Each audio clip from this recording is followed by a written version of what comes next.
Hello, everyone. Welcome to the third in our series on hybrid conditioning, where we're looking at and talking to experts on bridging the gap between strength training on one side and endurance training on the other. This is so important in so many fields. Obviously, jiu-jitsu, combat sport, things like wilderness paddling. You get Perseverance, Life and Death Subarctic, anywhere you get books, Amazon, Barnes& and Noble, Indigo, wherever. Today we've got James Pieratt, who just came off an amazing hybrid adventure. We're going to talk about it and specifically the training that you need to do to take both your strength and your endurance to the next level. Also, if you haven't already, like and subscribe. Ladies and gentlemen, James Pieratt. James is a friend of mine. James came to the attention of the internet when years ago he deadlifted 520 pounds and then went out and ran immediately after that 50 miles. You're just back from a big recent adventure. Why don't you tell us about your recent feat? So I this recent one, which was last month, started and concluded last month, was a 1,018-mile running tour between indigenous historical sites located throughout the state of California. So I started at Mission San Diego de Acala in San Diego, California, and which that was in Kumayat territory belonging to the Kumayat tribe. And they were actually one of the first tribes to, or one of the only tribes to successfully stage a rebellion against the colonialists. At the time, the Spanish were, running their mission system and doing some, I think unambiguously terrible things. And so they were actually able to rise up. They burned down the mission, drove out the Spanish, and actually maintained a pretty high degree of autonomy all the way until the late 1800s with the American reservation system.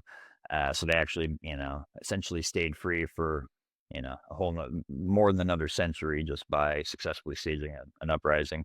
So that seemed like a pretty cool place to start. Also, the mission itself is admittedly just beautiful. From there, I went to the Museum of Us, which is also in San Diego, California, and has, again, just full of amazing indigenous artifacts, pictures, including some Mayan stuffs, and actually reliefs of different like Mayan carvings from temples down south. And essentially from there, just worked my way north, museums, Native American cultural centers, meeting with tribes, and just learning everything I could and retracing and rebuilding essentially the Native American runner messenger routes from the pre-colonial era, because as many people know, North America didn't, at this time, before the colonial arrival didn't have horses. They had in Paleolithic times, but riding horses didn't arrive until the Spaniards got there. And so as a result, Native Americans by necessity many of the tribes in many areas became just amazingly skilled long distance ultramarathon runners. Because it was required. If you wanted to send a message 200 miles, a guy had to run with it, or a relay team had to run with it. So I wanted to see what it was like, as a modern day ultramarathon runner, to try to retrace the steps and, kind of run just exactly how they did. And so it was just a really cool experience. And I ended at the Yurok tribe. They have in far northern California, just below the Oregon border. They have a reconstructed period accurate village with all the longhouses and everything, which is just amazing. And the Yurok tribe actually, so the state of California denied our request to access and film at the site. And the Yurok tribe actually overruled them and granted us direct access, which was pretty cool. And so we ended up finishing there. And when everything was said and done, I ran exactly 802 miles or 802.1 miles. We had to reroute around a certain area, like along Highway 1. There were 3 separate landslides. We couldn't pass through there. Some military bases, prisons, California wildfire, stuff like that. So of the 1,018-mile journey, I ran exactly 802 miles of it. Like just overall, just an amazing experience. I've run some pretty long things before. I've run 500 milers. I've done a lot of I've run across the hottest desert on earth. I've done some pretty taxing things, but just running a 24 day and 6-hour ultra marathon was definitely tops the list for sure. Well, I want to get into your training for this, but let's just jump back to the messenger network. Sure. Because your horses arrived in North America, I want to say in those 1600s. So they arrived with the first Spaniards in the 16th century, you know, so this would Okay, be 1500s. 1519, but your memory is actually good. So what you're referring to most likely is the Pueblo Revolt in the 1600s, which is where horses essentially, like this was another rare example of a successful indigenous uprising against the colonial invaders. And this was actually orchestrated by ultramarathon runners because there were pueblos full of natives scattered over more than 300 miles, and they had to arrange the attacks and coordinate over this area using these long distance runners. So essentially, they sent ultra marathon runners. The tribe sent them out to all the far corners of their cultural district, we'll say, and they essentially sent them out with knotted cords and with instructions to untie one knot every morning on that cord, and then when you untied the last knot, it would be time to attack. And so that was actually how they organized and timed the like consecutive uprisings all over the territories and, attacking different Spanish outposts and military garrisons and whatnot. In the course of that uprising, because it succeeded, Spanish horses escaped. They covered North America. They became the wild Mustangs. We still have wild populations of down here today. And it was just kind of like the second that happened, just world history just got turned on its head because that would lead to a chain of events called that led to the Comanche just becoming the most powerful indigenous empire in history, with no more than 4,000 warriors at any given time, just controlling a continent, literally stopping the expansion both north and westward of, colonialism in general. The United States, the British, the Spanish, no one wanted to fight the Comanche. Like it wasn't until a couple hundred years later when all the buffalo were gone, they were scattered, they'd been broken by disease and, corrupted by, you know, Western things like alcohol and trinkets and all, whatnot, that it was even feasible. And even that, it was like they had to surrender. That so it was just that one simple thing. A few horses escaping literally just sculpted an entire continent for 2 centuries after that. Sort of recreating in North America the phenomenon of the steppe warriors from Asia. Uh, Yep. Everyone from the Turks to the Mongols. 100%. Yeah. My ancestors were, I mean, all those North Asians and it's like, I mean, you can see once when you have just an ocean of grass and there's animals to be herded and hunted on it and people to, like a raiding culture to develop, you are going to get the best horseman the world has ever seen. Like, no matter where you put those ingredients together, you're going to get it. And the horse changes everything, man. The second that people started climbing on riding horses, around 2000 BC or so, especially armed, at that same time, they already had composite bows and people on the Eurasian steppe figured out pretty quickly how to pair the two. And I mean, that combination nothing would beat that until the Napoleonic era. You know what I mean? So, given that there was this long interim of basically horse-based communication and horse-based travel, what do we really know about the ultramarathon phase of communication, which would have lasted probably for 10,000 years at least in North America? Yeah, 100%.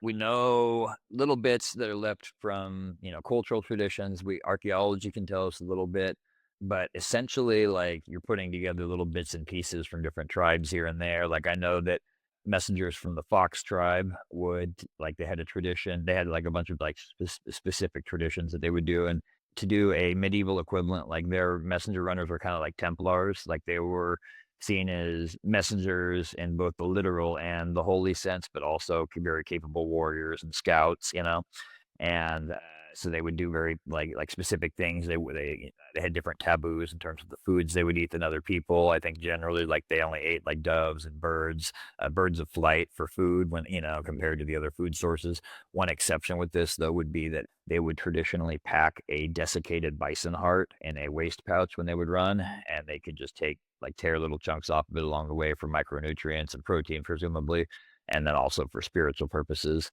But it's like you find just all of these little traditions. But the thing is, it's pretty unique because given the fact that some of these traditions remained intact even into the early 20th century and like certain remote parts of the Southwest and whatnot, like you got to see some of these runners in action, and some of them are even like on photograph, not video, but like photographs of them. So like I've analyzed photographs, like like gait, distribution of muscle development, all sorts of like pacing, stride, like anything I can from some of these, like, there's a handful of like snake dancers and some of these Southwestern ceremonial runners, like, they have some pretty solid, like, profile shots of them running, and, so it is interesting, and it allows a decent breakdown of what they're doing, but basically, it's like, it's a long string of putting those pieces together.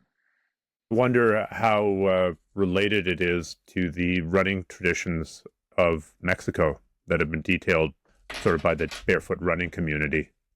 Yeah, the Tarahumara, I've actually have a invitation to go down there and run with them, and I maintain a good relationship with them and try to help would probably be the wrong word, but try to lend in any way I can towards some of the issues that they're dealing with in terms of water pollution, drug addiction, and oppression, cartel oppression. Generally, so there's some interesting overlap for sure. Like they are in their own way somewhat distinct culture, but I think they're probably our best lens to look at what these cultures looked like in 5000 BC in North America and how they communicated over long distances.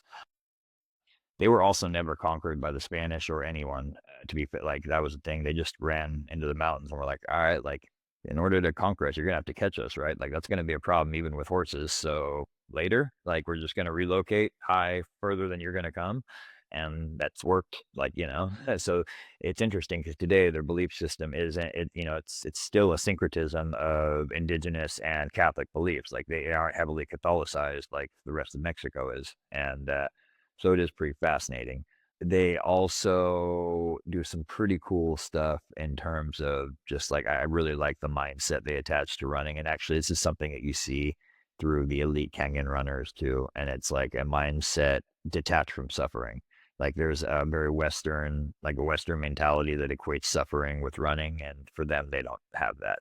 For the Raramari, it's game, it's fun, like it's play. Like well, for us, like running is a form of punishment or it is a form, it's something to be done, or it's a chore, it's an errand. Like for the Royal Murray, it's a game, like it's a way of life. It's liberating, it's freeing. It's a way to be present, to be physically active, to connect with your ancestors and traditions, and be out with your friends.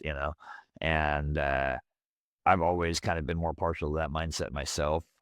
I like to do I guess a jujitsu parallel. I've always been a little bit more, what is it, B team than blue basement, just like I think you should be completely free to do the hardest things on earth and still crack a joke or have a smile. Like there's no, like, take the task seriously, but not yourself. And again, everyone has their own recipe. That's just for me, kind of where I find my balance. So I really like that. And same thing with the Kenyan runners. Like for them, they're laughing, they're joking. And the crazy thing with them is they run like the most painful events. Like, like a half marathon or a marathon at an elite pace is just you're just hanging out in lactic hell. Like an entire like it's to me like 800 meter runners to like half marathon runners are just insane people because you're just gonna hang out in an acid bath for 10 minutes or 20 minutes or however long you know what I mean? Like people think like ultra marathon running is hard, and I'm like, I mean, is it though compared to that? 20 minutes in an acid bath seems worse than 20 hours on the move, you know? Mm. Well, let's start getting specific. Yes, your ultra marathoner credentials are impeccable, but where does strength training come into this? Because you're also not weak. You also do a fair amount of lifting. So I'm kind of an unusual case. My athletic background is a mix of bear hunting, specifically houndsmen. So, running hounds on a black bear, keeping up with the hounds. My dad, my dad was a mountain man and a lifetime bear hunter, and I was raised in the mountains. Possibly under questionable circumstances given today's standards for childcare, but I turned out mostly okay from it. So, but it was a defining thing for me. And then my other main sport is Greco-Roman wrestling. So I don't have an endurance background per se, but I got pretty good at suffering in the mountains, and then just pretty good at suffering on the mats. You start Greco at age 10, it sticks with you. From there, my transition to ultramarathon running initially more kind of just had to do with wanderlust than anything, and then the fact that over COVID there was jujitsu and jujitsu competition went away, and at the time those were my things. So I was like, okay, what like of the other things that sound good for me to do, what is available now? And you were still like, you can still go out on a trail alone, and so I started doing that over COVID and developed a pretty decent capacity for it in an unusually truncated time period. So I just kind of went with it and enjoyed it a How lot. long But did it take you to train up to do your first ultra? I didn't train for my first ultra. First endurance thing I did was that David Goggins challenge. It's like you run 4 miles every 4 hours for 48 hours or something like that, And it's just really more of like a testing kind of the sleep deprivation. Like I tried it a couple years later when I had capacity as an ultra runner, and I mostly just got annoyed at how long it was taking to, you know what I mean? I'm like, okay, so now I have to stop, and then I have to sit here and wait, and then I have to go again. But initially, for me, it was a pretty cool challenge, and definitely was like the first taste of ultra running that I got where I was like, okay, like I see what's going on here. So from that, I went pretty quickly. I think the next thing I did was just a 100 miler. And I had, for that one, I think I didn't train like in an organized way. I was just like, I'm just going to run as much as I can, as often as I can between construction shifts and, weightlifting and jiu-jitsu, which. So I wouldn't say I structured it well at all. I'd give myself a solid D minus app rating in terms of like hybrid athlete programming and biomechanics and movement patterns and energy systems. But doesn't, and especially early on, like you don't necessarily have to be perfect with all that. It's kind of more about momentum and experience. It's like the white belt who shows up to class just super worried about his ashigarami just being, just a little bit off. His bite's just not quite deep enough when he sinks it in. You're like, okay, buddy, maybe worry about shrimping and, like escaping side control first.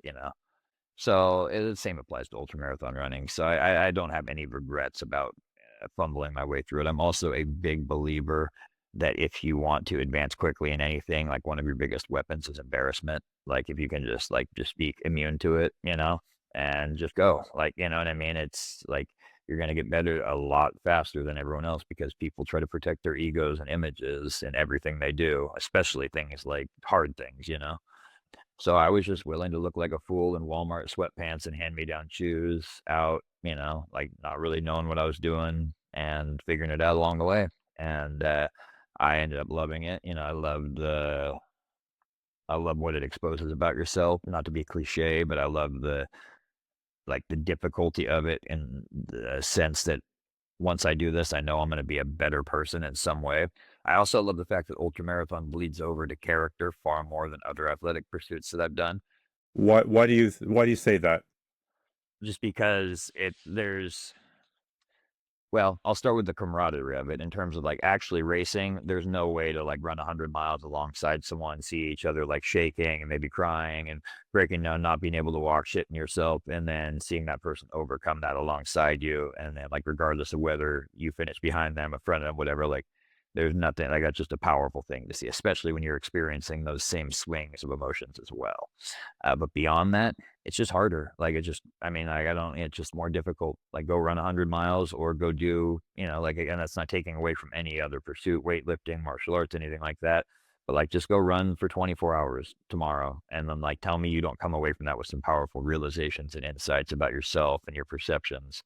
And it's like a lot of your listeners are like no jujitsu, so they both have seen in themselves and in other people like the stripping away of delusions when it comes to like a man's ability to protect himself or conduct himself in a physical confrontation once he goes from being a normal person to say a blue belt in jiu-jitsu. The same is true with ultramarathon running. Like we tell ourselves that I would never break or I would never compromise this morally, ethically, whatever the thing is, but you don't know that because you don't push on that. You don't pull that on that lever hard. You certainly don't hang on it for 24 or 48 or 36 hours, whatever the thing may be.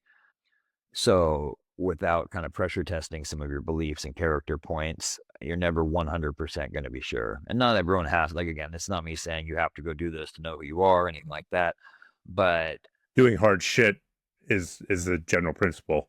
yeah. Uh, And I would just, no, go ahead. Sorry. Yeah. oh, it's just the emotional swings are interesting on something like that. I don't know what it is. It's maybe you're just so close to the edge that normally you're kind of buffered because there's a reservoir when you're dancing on the edge, especially with sleep deprivation and hunger and blood sugar going all over the place, and it the emotional swings become kind of wild.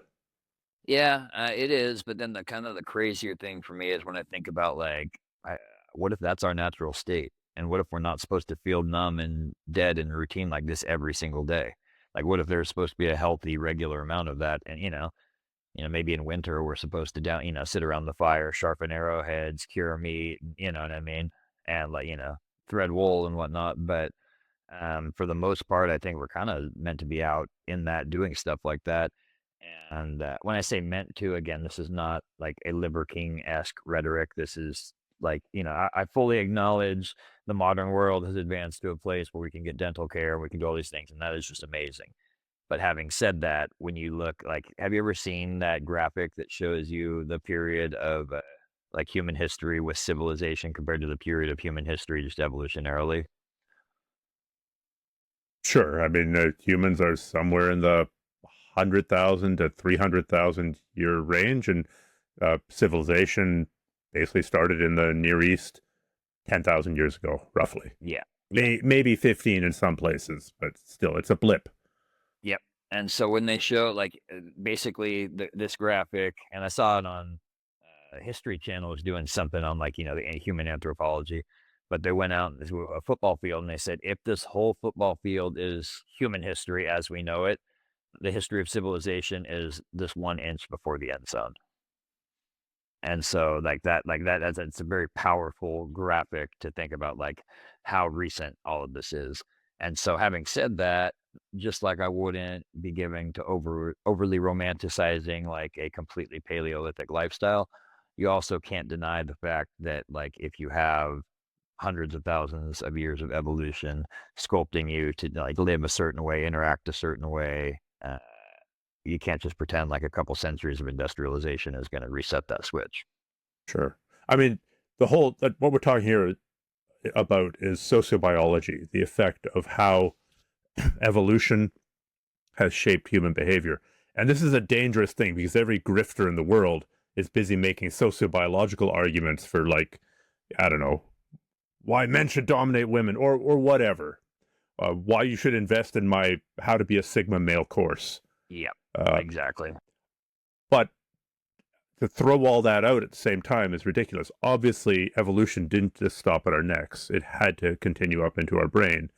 I mean, there's been a bunch of real interesting comparative anthropology just showing how incredibly flexible humans are.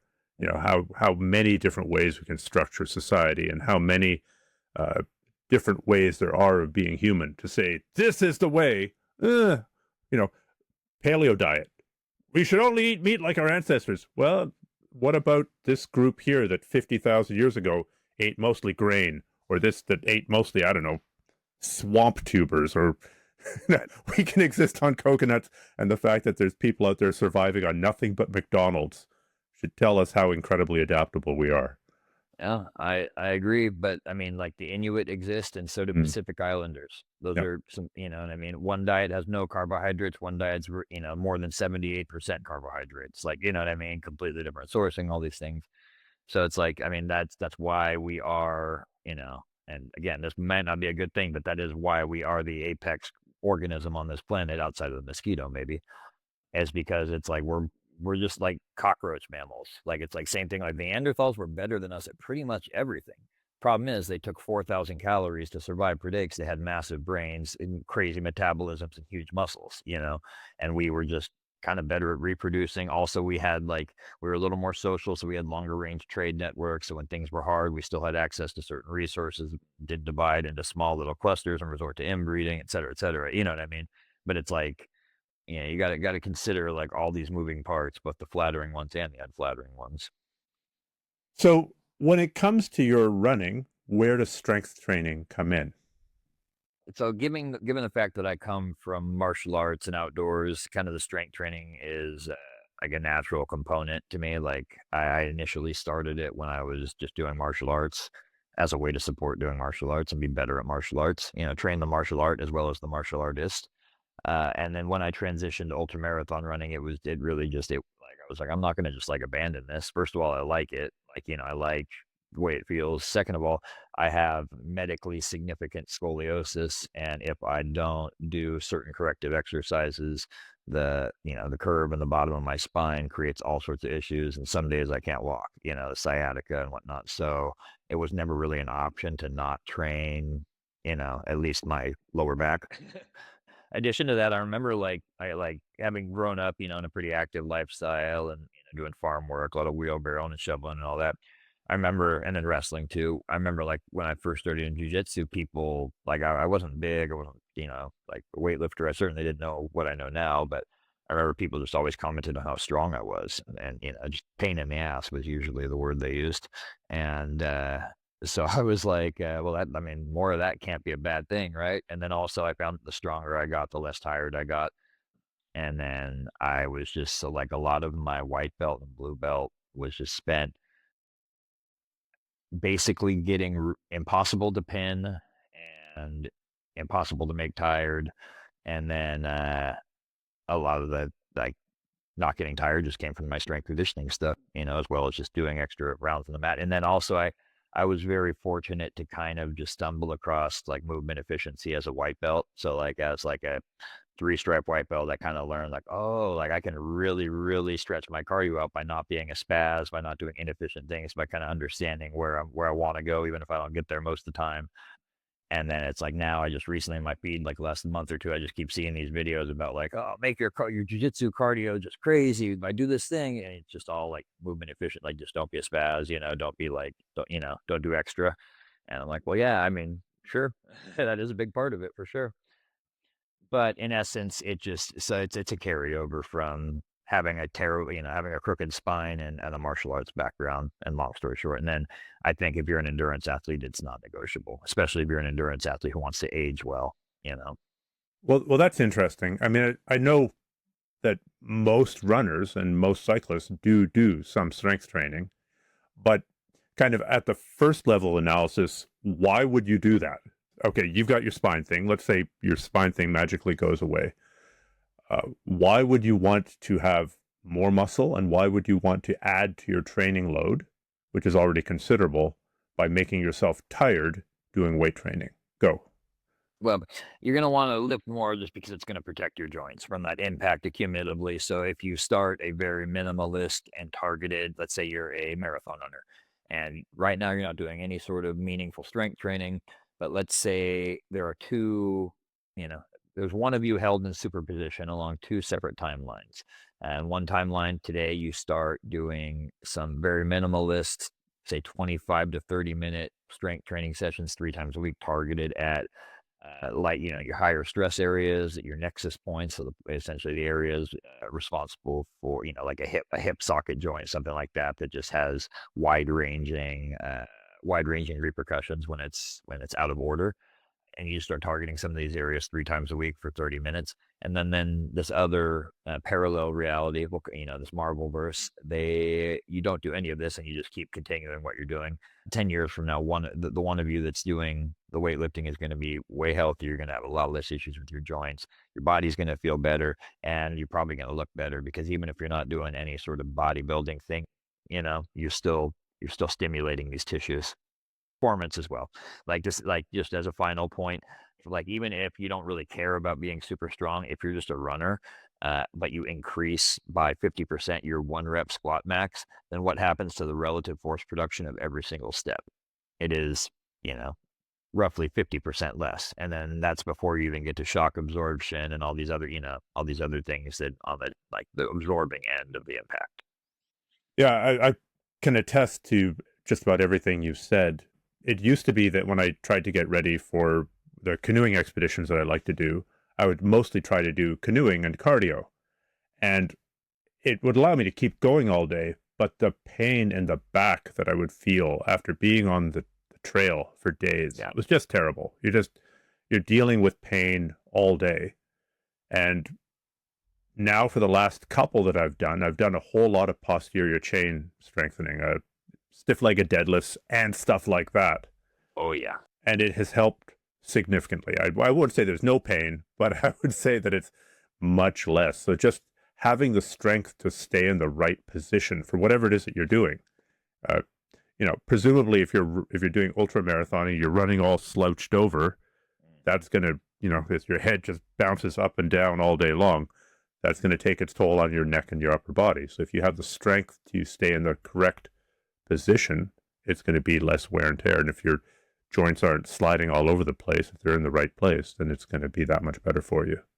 Yeah, I agree. So as you know, maybe many of your listeners might not. I stopped going to school when I was 15. I did technically get a diploma from the United States prison system, but I don't have any sort of formal education in the least. So at some point or another, developed a system that I call hyperlogic that essentially just kind of takes datas and organizes them without bias or preconceived notions, mostly because I don't have any. I didn't learn any schools of thought to bias these things to begin with. And I kind of just look at like, like what does this mean and what are the repercussions of this? And then hypothetically, what would happen if I plug this in here, there, whatever.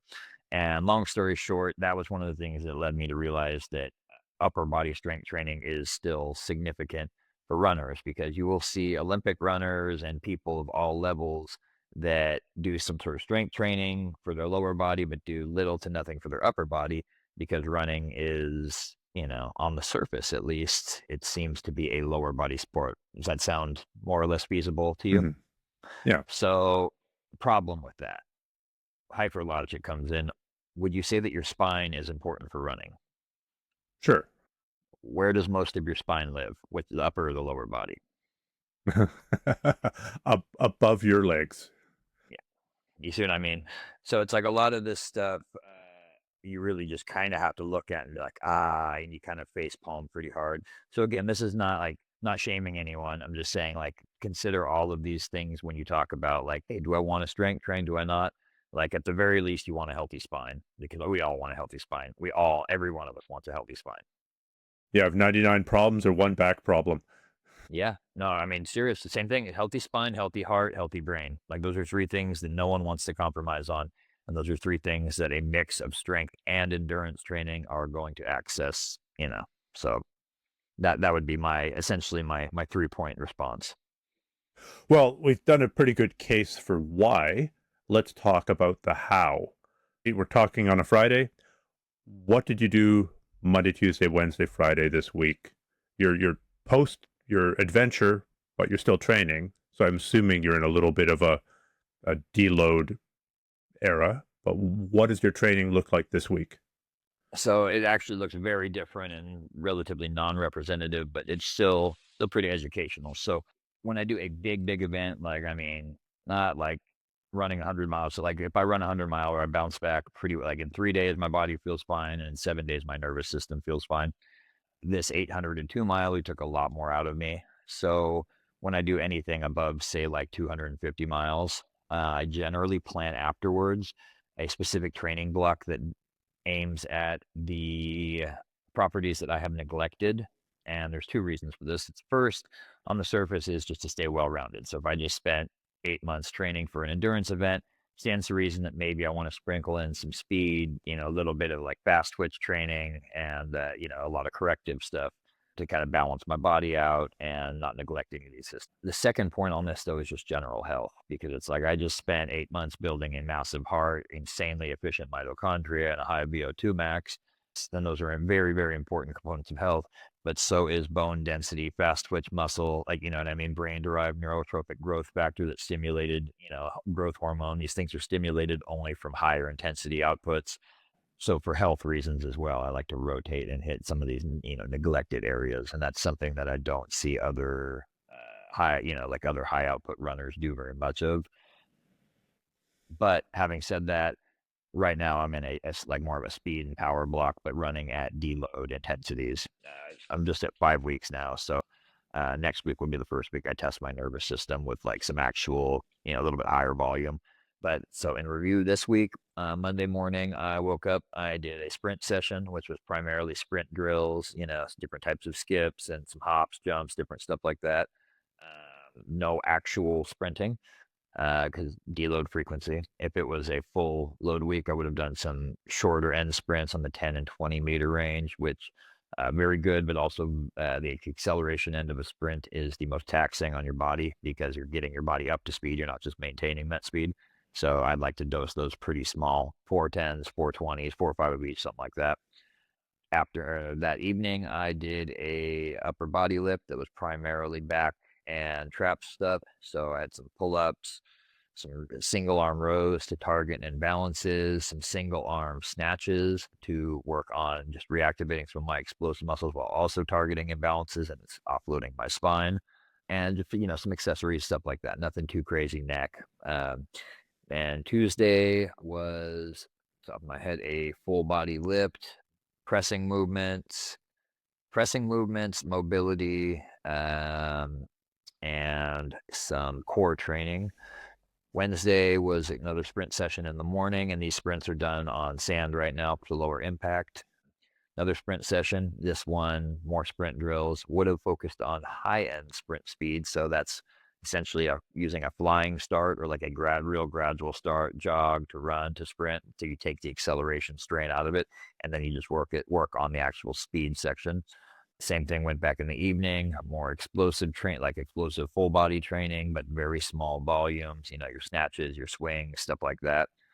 And then that takes us to Wednesday. Thursday was weighted carries, core, neck, grip. So kind of like you think cleanup, accessories, and with the exception of small doses of weighted carries, pretty light on the CNS.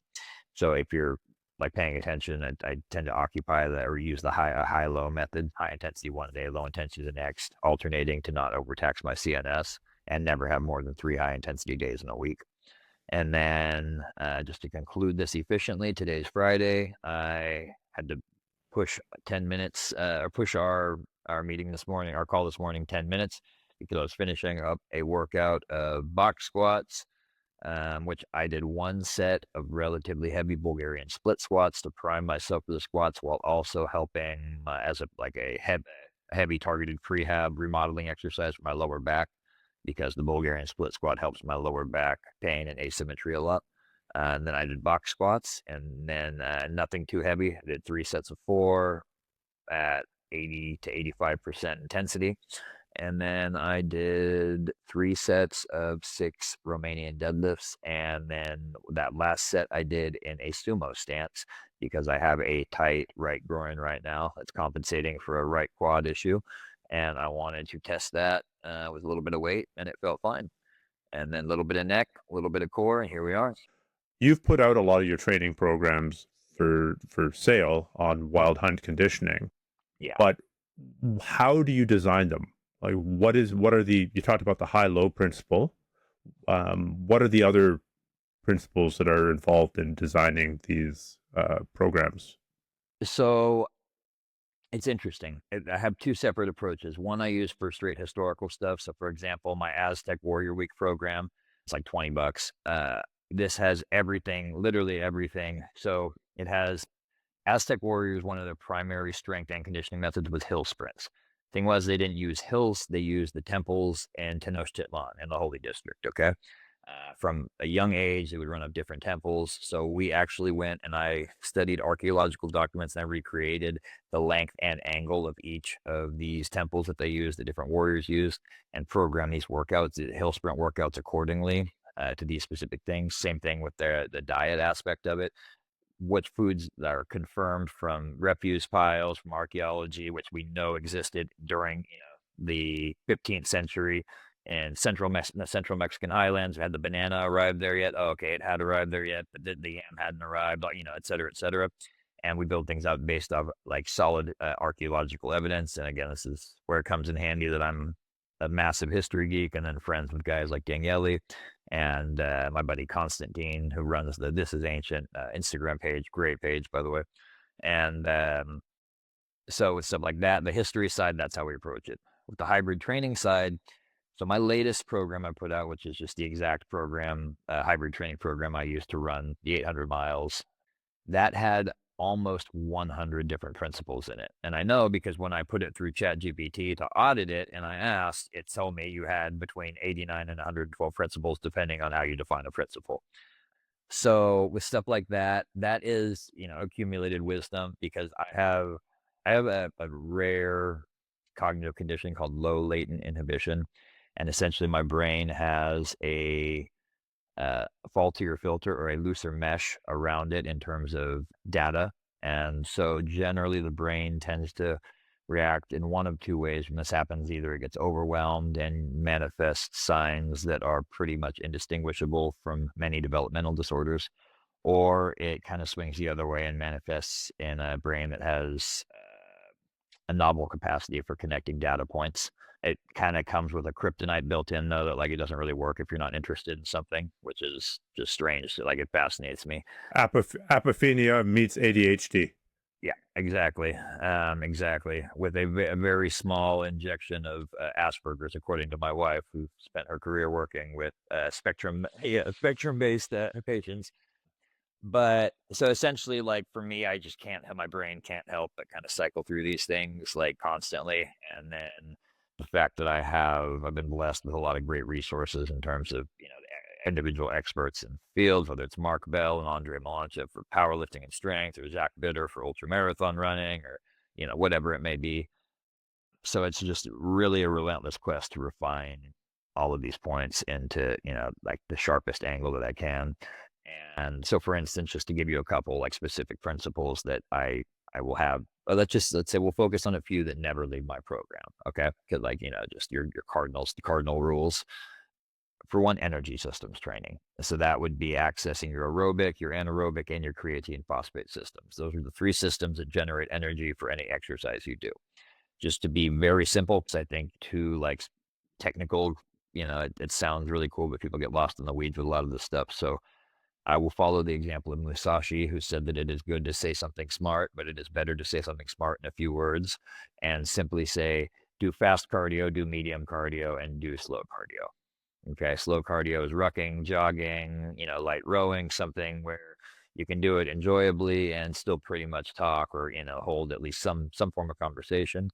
Medium cardio is you're going to cover a lot of that if you do traditional weightlifting, but that's pushing a sled, that's running a, 1 minute tempo or something like that, just that kind of middle range. And then, of course, the high intensity one, which a lot of people don't know to access or how to access in a safe way, would be your creatine phosphate system. And that doesn't have to be an Olympic sprint or a like max effort Olympic, snatch or anything like that. Like that could just be a couple short sprints in the pool without impact. Or I'm a big fan of cycling. I like stationary bikes and assault bikes and pretty much any what we call offbeat conditioning, where you just go really hard for 5 or 10 seconds, catch your breath, you do it a couple times, and then you live longer, you feel better, and you look better. So the energy systems training, highly non-negotiable, I would say, as first point. And that's not just for performance, but for health and for physique. This is the next data point, something that is just have prehab written into every one of your programs, but never let it become the program. I'm not critical of the way anyone else does anything in terms of like training or organizing their training, but you see a lot of people take something like the knee over toe system, which is a prehab system, made to increase, help with joint integrity and target commonly neglected or target physiological points that are commonly neglected by the modern lifestyle, say hip flexors, for example, because we're always sitting down in office jobs, etc. Take something like that and you expect to like jump higher, run faster, do a lot of these things, and it's not. It's a prehab program. It's so if you don't want to make prehab your entire program. You want to make sure it is part of your program though, because even when you're feeling good, you want to keep feeling good. So with that, the hips and the shoulder capsules are the main things to look at. Unless you have specific issues, just a little extra warm up and a little extra love for your shoulders and hips goes a long way because those things translate downrange into your limbs and they both interact, very closely with pretty much everything you do. So just something, a little hip love, a little shoulder love, on top of your energy systems training. These are two things that anyone can do in very minimal time that are going to have just a massive return on their investment. When you say hip love and shoulder love, what does that look like? A little bit of rotate, what I mean? Like I don't get too specific, but make sure that each are going and just rotate. Essentially, rotation is the one that most of us are neglecting in all of these internal rotation, external rotation. So up, down like this, same thing with your hip in and out. Like if you can just get your hips to rotate healthily and even just like against a little bit of resistance, like a very light band, you can actually stimulate some remodeling in the soft tissues. You're gonna feel better. Essentially build these little micro muscles to stabilize these joints and protect these joints long term. Another great thing is isometric. So like a wall sit or a dead hang on a pull-up bar, anything where the muscle range isn't moving, you're just sitting there and you're just building localized strength in a very safe way. Yeah, it's pretty cool. There's some pretty specific uses for it. But long story short, energy systems, a little bit of joint love, and then make sure you're hitting all core movement patterns, which is push, pull, hinge, and squat. Again, doesn't have to be heavy, doesn't have to be barbell, doesn't have to, but the body moves in 4 ways. You make sure you're moving in all those 4 ways under some form of resistance. And then the very, very last thing I'll say is make sure that both your upper body and your lower body are getting some sort of lateral stimulation. So for your upper body, that could be as simple as some dumbbell raises out to the side, and with your lower body, some side lunges. It doesn't take much. I kind of do a minimalist dose of each for myself, but your body has ways that it moves naturally, and you need to keep those movement patterns healthy just for basic everyday stuff, let alone any athletic performance. And then it just begin, if you get to my age or older, it starts to matter more and more. I think a lot of us can testify to that. How old are you? I'm almost 40, not quite. I'm still holding on to my 3 for now. In the era of dating apps, everyone's 39 forever. 39 forever. But yeah, I did have before the 800, I had a full, like my first full medical breakdown, scans, x-rays, tests, the whole thing. And they're like cellularly and hormonally, like you seem, you're very healthy, but what the fuck happened to your body? And my doctor doesn't cuss either. So I was what happened? He's like, you get hit by a train or like a car? And I was like, no, it's pretty just like accumulative. Like it's a lot of it's just like wrestling and jujitsu stuff and or, a little bit of boxing, fighting, a bunch of bad decisions, some, a thing or here in prison or there, but like for the most part. And then he's just like, like you don't feel bad? I'm like, no, not really. Like, I mean, torn meniscuses, broken noses, hands, teeth, like ribs, eardrums, all that stuff is pretty like long term, pretty common. And I stay up on it. I do my prehab. I take fish oils and, I don't eat a bunch of shitty food. I don't drink any alcohol or, do kind of any of that inflammatory stuff. And I feel pretty good most days. I know when it's going to rain for sure ahead of time, but that's about it. Everything knows when it's going to rain ahead of time. But outside of that, like I feel great. What I'd like to finish with, because it's an interesting thought experiment, is all the people that I'm talking to about hybrid training, I'm asking the same question at the end. And that is, if you had a day where you had to do both strength training and endurance training, cardio, let's call it, which would you do first and why? There's only one potential answer to that. Like most of these questions that you've asked me, there's many right answers to. With this one, there's only one right answer, and it's probably a pretty good litmus test for the people that you interview in terms of, are you good at what you do and are you elite at what you do? And it is this. So a little bit of context. The human body responds in polar ways to strength training and to endurance training. Strength training, it responds to by releasing something called mTOR, and this is essentially, it stimulates muscle protein synthesis. Okay, it's what can build muscle after you lift. mTOR we'll jump back. After you do endurance training, you release something called AMPK, and this is I believe they call it a kinase protein or something that's far, far above my expertise level. But essentially, this is a thing that stimulates your endurance training ability, right?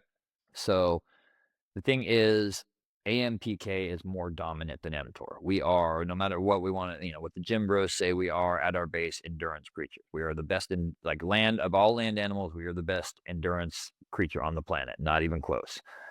Given a safe environment, there's no animal on this planet that can outrun me over 2, 3, 4, 500 miles.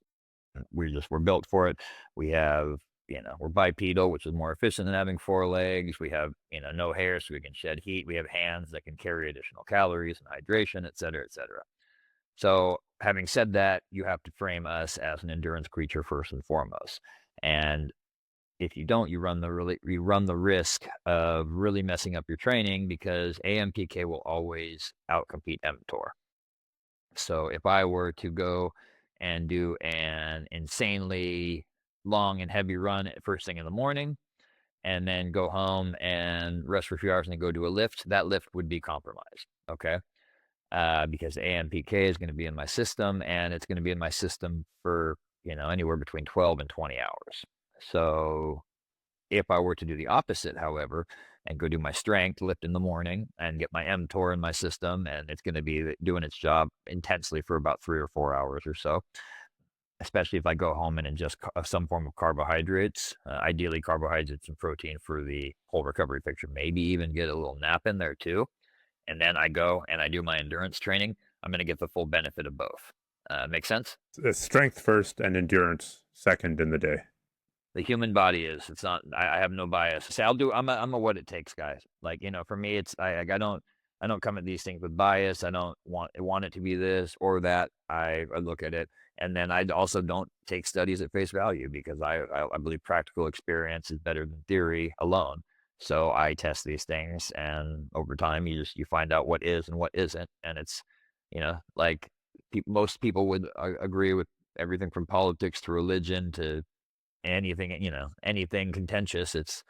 There are occasionally you're going to come into a micro area within that arena where things are just as they are. There's no room. It's not this, it's not that, it's just, it is. I remember you and I talked about this, I want to say a couple of years ago, and I thought this was interesting. I went and looked it up, and it's not just mTOR and AMPK, it's a bunch of other chemicals that also have similar half-lives. So Yeah. uh, it's backed up it's backed up by a bunch of chemical signaling that either has a long half-life or a short half-life. That is one thing too that you see. Like again, I would caution against going Liver King in your fitness approach, but I would also caution against going entirely science based because a lot of times people look at certain things, like in this case, the science is 100% on like matches the practical, but a lot of times it'll be like they'll look at something in isolation and just be just one thing. But in this case, it's like you look at it and you're like, oh, okay, so when you have not just the prime lever, but all these other things, these corresponding levers that align with similar, like similar time frames and response ratios and all these things. You realize, like, oh my god, like I get a pretty solid picture here. And then add practical testing to that. I'd say that matches what I think needs to be a pretty stringent standard for belief. With stuff like this. Where do people find your training programs? Wildhuntconditioning.com. Like I said, and I should also note, a lot of them are free. Like there's something on there for everyone of every level. And Sam Harris once said that I don't want economics to ever be the gatekeeper to knowledge, and that was something that stuck with me. So I make sure that they're like, our my website has plenty of free resources as well, and they're just as good. Just don't essentially have like embedded coaching links and some of the extra bells and whistles that the paid programs are. But any and everyone is welcome to come by and for free pick up things on hybrid training or historical training or pretty much anything we talk about, and we're still going to have all the principles we talked about here today and available to you. And if people want to keep pace with your insane adventures? Wild Hunt Conditioning. I'm primarily on Instagram and YouTube. YouTube channel is it's been growing and kind of getting a lot more a lot more of my energy proportionally lately. But Instagram and YouTube, and I think I have my team posts stuff on I think all the platforms. So whatever you're on, you'll probably find us. But those are the two that I personally look after. Well, wonderful. I think you got to go eat and rest after your workout, and I got to go train. So Sounds it's good. been wonderful, James. And best of luck with your training and your coaching and getting everything you can out of life.